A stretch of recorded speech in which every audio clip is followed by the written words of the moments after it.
got the more expensive. Phone just goes off nonstop. Let me click that on silent. There we go. So I got the more expensive one from eBay. However, it's all the same one. They're all the same ones. So it goes to show you, just because you pay more for something doesn't mean anything. I think it was like 30 or 35 bucks, which that kind of sucks because I could have got the exact same one for 20. So I see one issue right now. That thing's not in the groove correctly.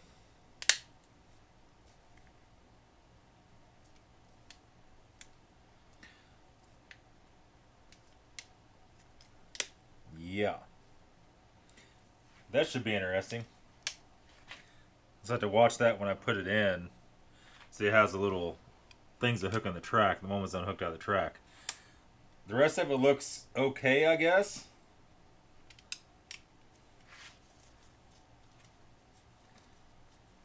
I mean, I guess. Maybe it'll work.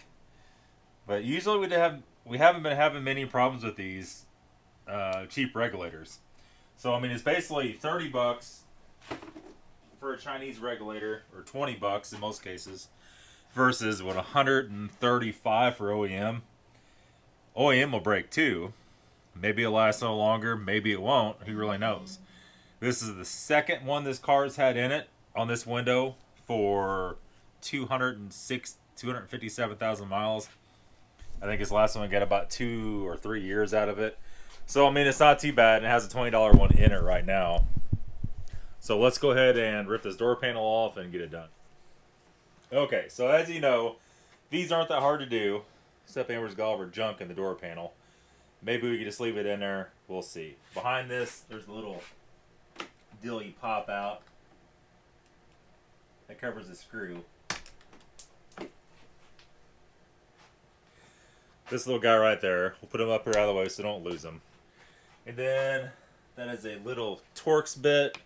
Looks like maybe a T20. We'll take T20 out. That's going to release the whole middle of this thing. Put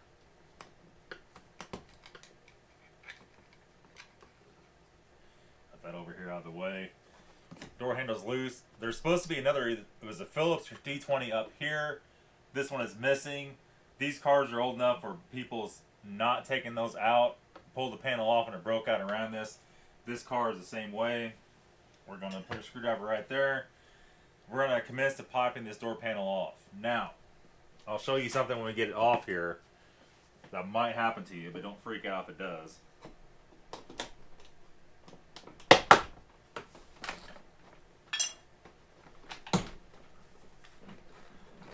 Okay, so we're all free. We're going to kind of put that in the door, in the hole there.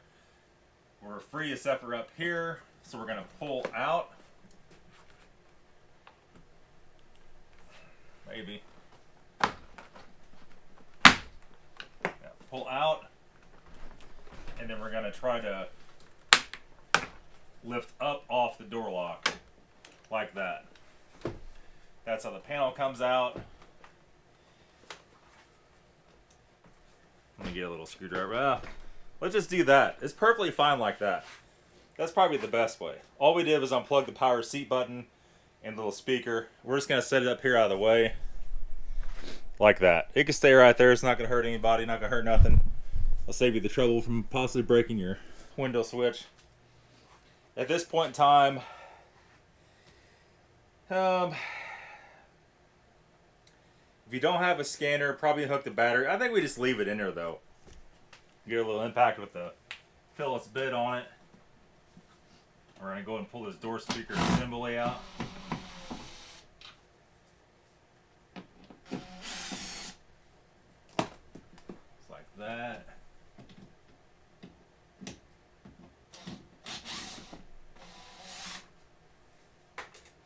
Put those out of the way. we're just going to kind of fold this up here out of the way. Maybe it'll stay there. Maybe. And these panels are glued in.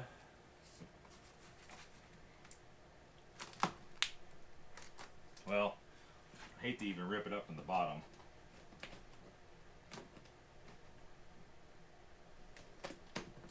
Yeah, so it's glued on. And if you don't glue these back in place, it's going to leak water in your car.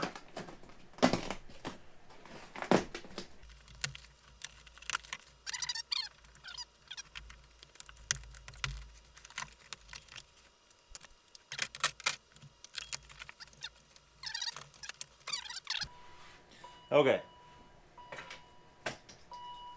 We don't need the keys in there making a bunch of noise. So we're going to do, we just lowered the window down. It's kind of a struggle to get it down. This one's pulled out of the holder. That's probably for the most part what's wrong with this, but since it's been cracking and popping for a while, and we have a new one here, we're just going to go ahead and change it.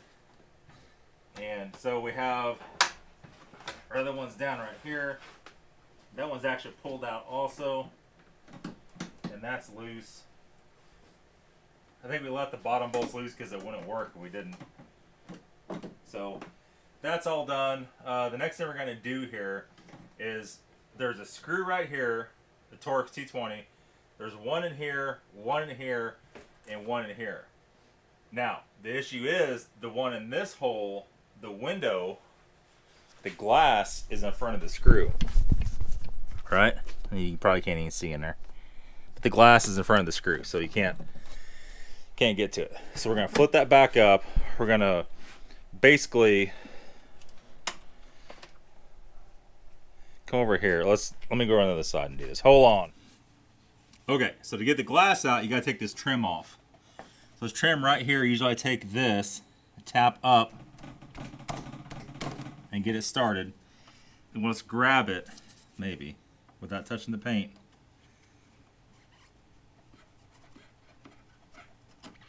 And we're just going to start working that up and down.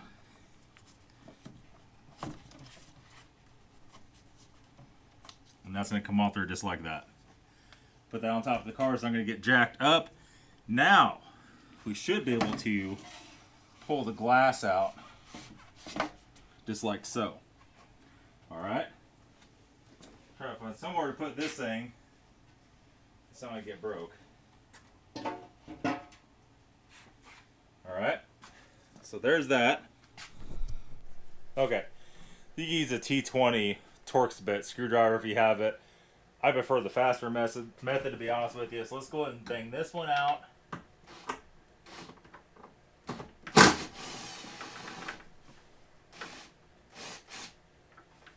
Grab it. It's right here. Let's take this one out.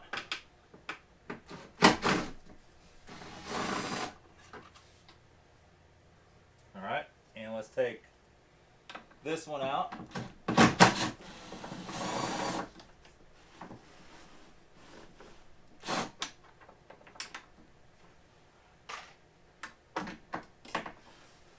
There's that. Let's take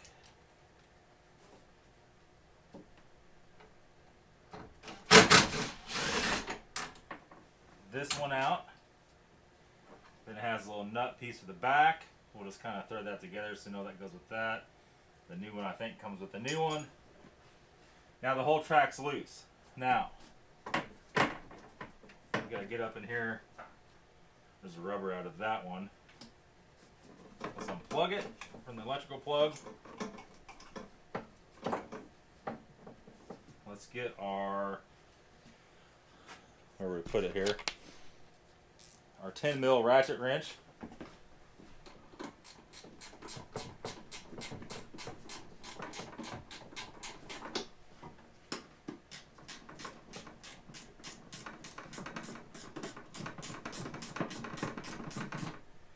Loosen that up. Let's pick it up out of that slot.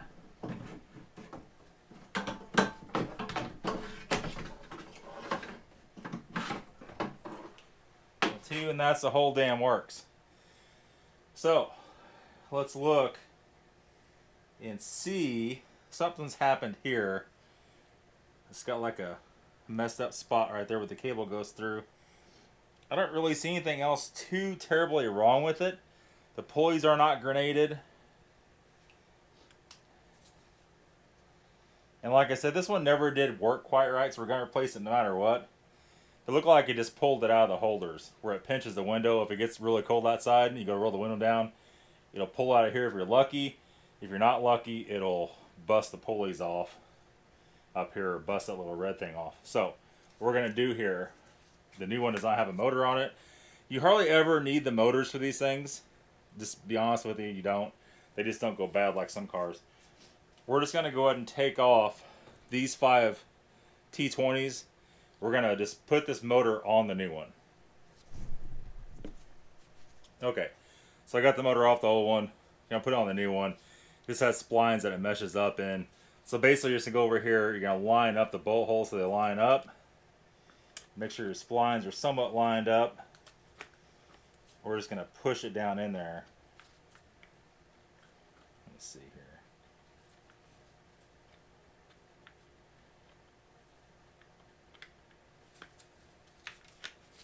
There, right there. You should just feel it kind of snap in place.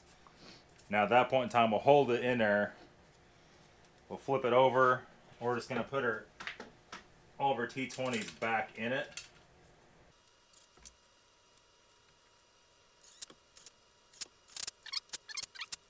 Alright. Look on the back, make sure it's all sitting flush all around. This one is. This piece is now ready to go back in. Now, we got to be careful. I don't like how that is flipped up so much. Whenever you bolt the window to it, it shouldn't make any damn difference. So let's go ahead and reinstall it. It's going to go back in, what, like this? I believe. Yeah, just like that. So both the window holders facing up to pinch the glass. We'll screw this back in. We're going to put the glass back in, and I'll show you what we're going to do after that.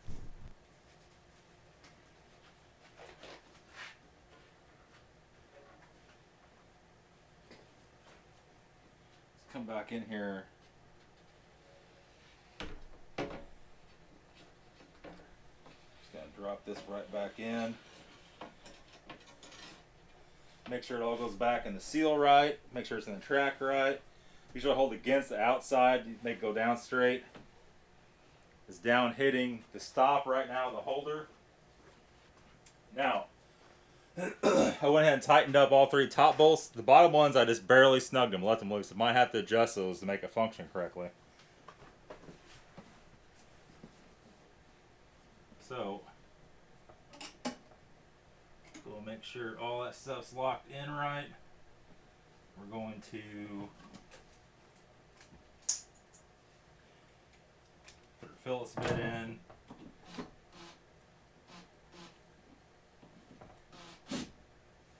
Okay.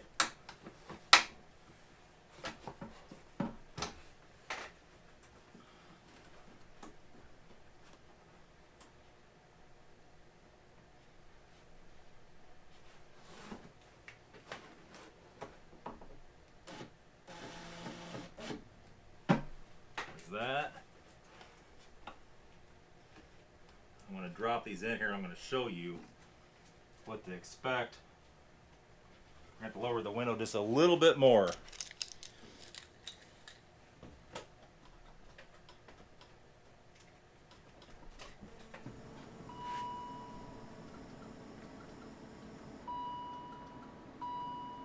it not work?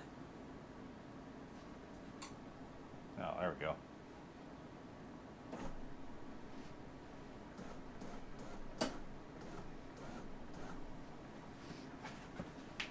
Okay.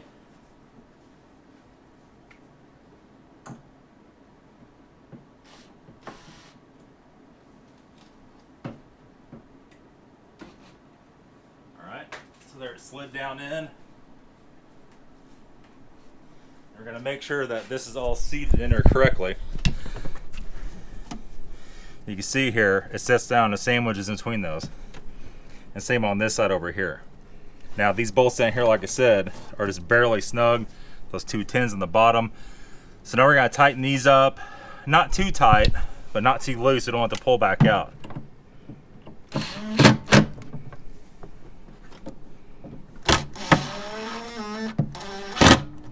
All right. Now let's roll it back up and make sure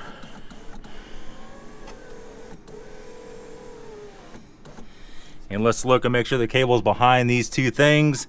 That one it is, that one it is, and that one it is. So everything's set right now.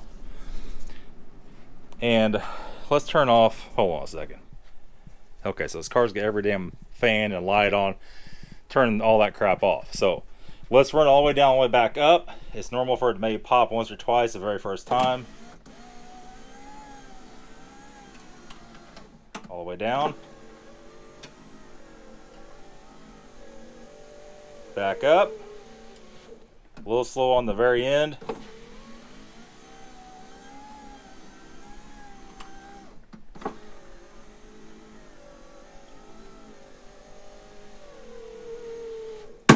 Oh.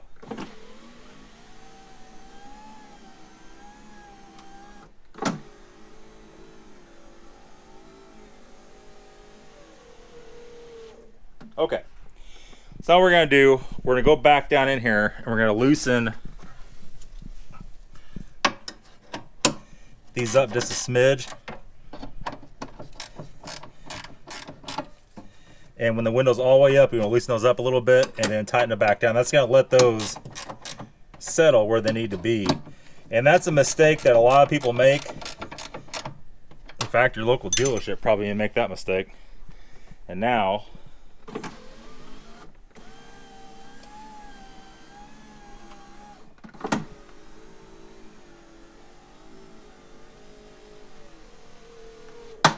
okay, so that's good. In the popping the first couple times is normal. That's the cable and everything seating in. As it coils around where that motor's at, it has to get in the right spot. Everything is good with that. Look at the freaking destruction here. So what we're gonna do, we're gonna put this trim back on. Let me show you how to do that.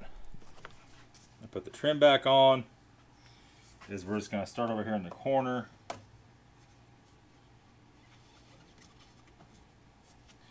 You get it started right. We're just gonna push it back on. We didn't get it all the way perfect. Get over a little further. Whoop.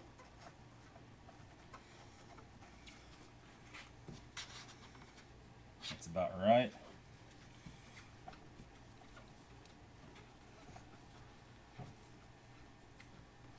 It really is some of the easiest trim to deal with if you know just how to do it. And I did this video a long time ago, and when I held the trim, when I took it off, it kind of had a U shape to it. It was bent. Everybody's like, oh my God, you bent the trim. Well, it's just the way it is. I mean, you're not going to do it any other way. It goes right back on. It's back on perfectly. There's no gaps. It's stopped to the right place.